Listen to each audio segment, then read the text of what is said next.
Alright everyone, I figured I'd do a little update, although it's not really much of an update. But the twin engine's going to get parked for a while, and I'm going to get it ready for either selling it, or this is going to be the turbo project instead of the one that I have in my backyard. There's nothing wrong with it. It's still a car I could drive every day. It just, with how many cars I have, and I'm only driving it a little bit really just for fun. I don't feel like paying insurance and gas all the time. And then my CRV is still a car I could drive every day also, but I'm going to park it for a little bit because for some reason it pops out of sixth really violently. Goes into sixth, but as soon as you let off the clutch and then give it gas, it like kicks forward real hard. And then the VSS is not hooked up to the converter yet, so I have no speedo, and that's annoying too, and I don't want to get pulled over. And as you can tell, I don't have any phone mounts to use any of my apps, and I've just been lazy. I should probably bring this inside. That, and I just purchased 1995, I think it's a 95, Chevy S10 pickup truck that I am now daily in, and it's not too bad. I got it with a bad motor and no title for $400, and there you go. That was out of focus. And it's been good. And then I gotta finish this guy. I've been doing a lot. Get out of here, fucking wind.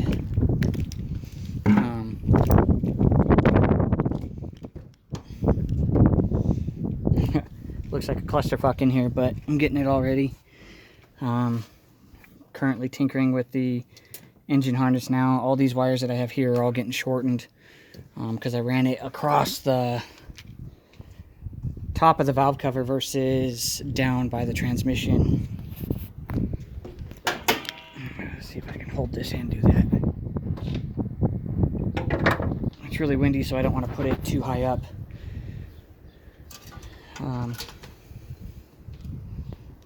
Yeah, like I said, it's a clusterfuck, but I'm getting it all ready. Got to extend a few wires, got to fix a few plugs. Obviously, I got to reincorporate all these back in the harness because obviously I disconnected them. I'm going to run the AM wideband is going to go right down here. Right there, you can see it. And then I'm also going to have the OEM RSX one because that's what's going to be tuned off of. I'm going to incorporate both plugs into right here in the harness. That way they can just come out probably up here. That way it goes down in there, and it's maybe that might not be a good idea to come out right here. Maybe I'll have them come out right here so they come out to the side. But I'm also going to run the wires for obviously the temp and the fan switch are going to be in there, but I'm going to run the boost controller wires in there, and the boost pressure wires will be in there also, so I don't have to have all these added wires outside of the harness, and then that just stays in there, makes it look cleaner. If anybody has any advice on ways to run this, to run less wires up here, because I mean, like all these guys, all the black and yellow or black and white, and all the black ones connect to each other. Oh, excuse me. But I think I'm going to run one black wire and one black and yellow or white wire through here, and then connect them over here as a curve and go this way. That way these guys are actually just running out this way instead of out through this little spot that's going to be later. I'm also going to attempt to run a starter and alternator wire through there too. Probably just one wire instead of running two. But I want to run something relatively thick because I'm going to have a small system in here. Which is that little blue, or actually not really little, but that blue wire right there.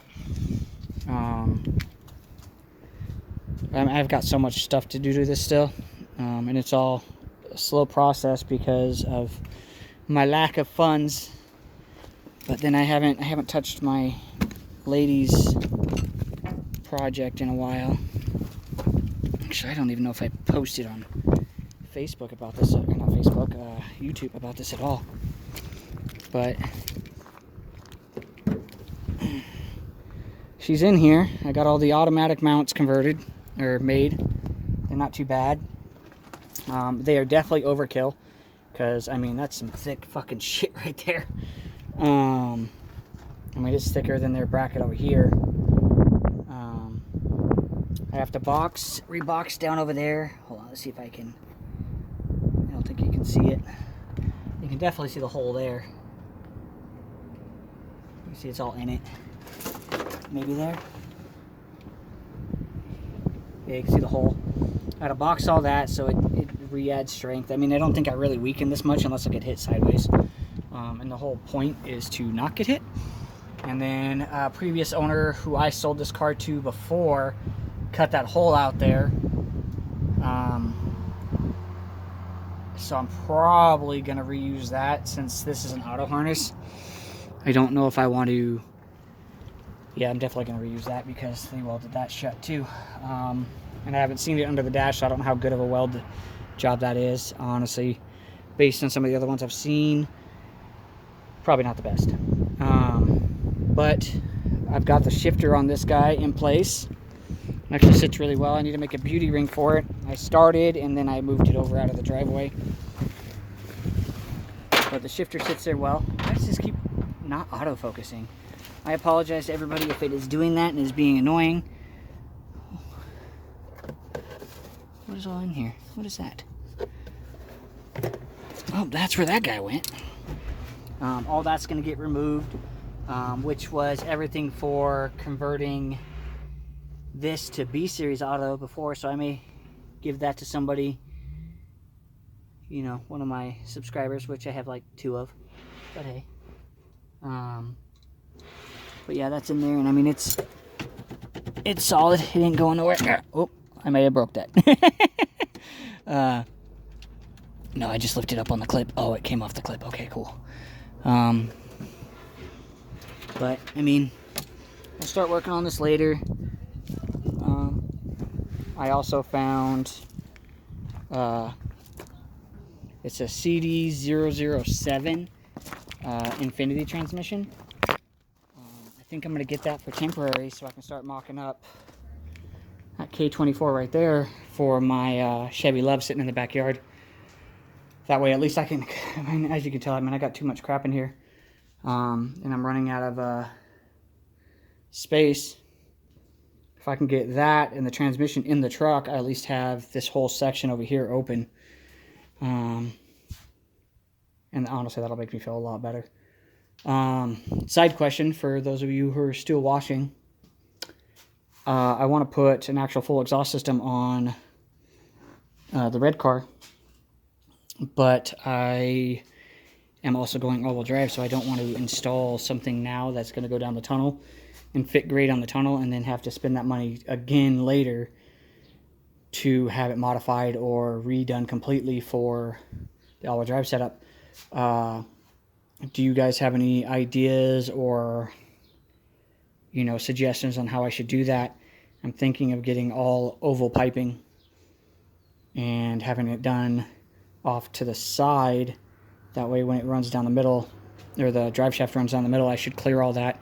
My only thing is I don't have the diff or the axles in the back, so I don't know what clearance would be on that at the moment. So, I mean, there's that. But yeah, if you guys have any ideas or pointers, feel free to give me some. all up for ideas. I hope everybody has a good day. And I'm going to get back to this clusterfuck.